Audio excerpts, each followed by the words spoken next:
Good evening, my friends. Hope you all had a great day. I'm having a fantastic one right now because the Lakers, well, we're coming back, baby. But anyways, let's get to this. Volleyball is slowly getting to the end. Not there yet, but we're getting there, to the playoffs I'm talking about. So let's see how some teams are doing down the stretch into September.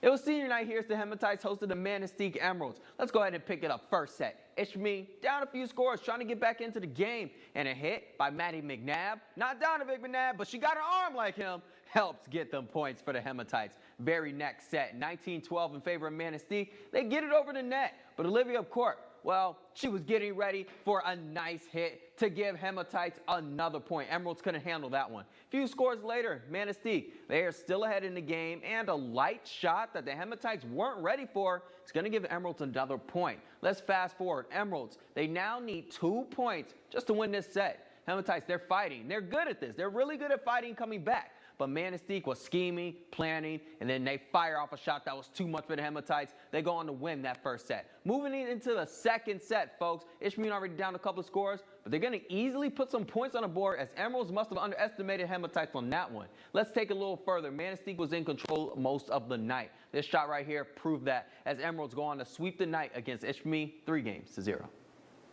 And now, it's really been a roller coaster for HEMATITES athletic programs the past couple months. Now, no varsity season for football, they didn't have a coach, low number of players, and more.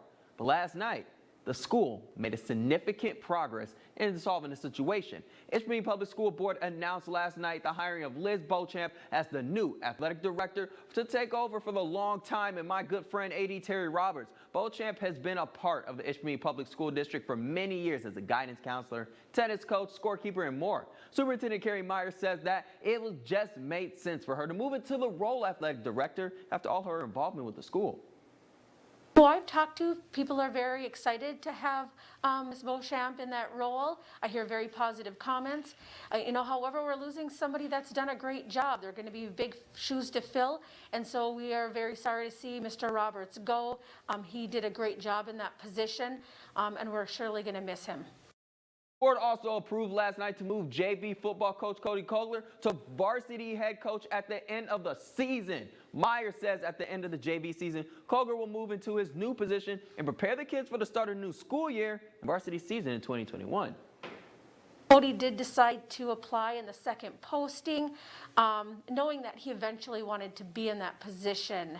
So we were excited to have him apply, glad that he stepped up. He's a very capable coach, and we're excited to have him in that role as varsity coach.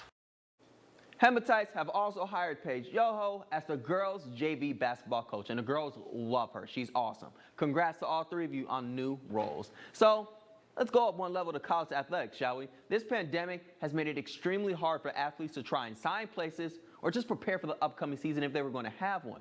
Recently, a lot of good stuff has been happening for our athletes who have already made a mark in the UP. Right now, I'm talking about hockey. Former NU Wildcat standout Adam ROCKWOOD has agreed to terms with the Orlando Solar Bears of the East Coast Hockey League for the 2020-21 season. The 25-year-old played last season in the American Hockey League with the Springfield Thunderbirds. I know y'all like that name. He racked up 35 points and 26 assists. During his time as a Wildcat, though, ROCKWOOD was named to the WCHA's second All-Star team and led the entire NCAA with 40 assists during the 2017-2018 season. I was a junior in college at that time. Congrats, ROCKWOOD, on the contract, and good luck. So let's go ahead and check out some volleyball scores from around the UP. Gwen swept the night, 3-0. The scores of those were 25-17, 25-22, and then 25-9. And then LINDEN-HUBBELL, they lost to Calumet. The scores were 25-12, 25-6, and then 25-8.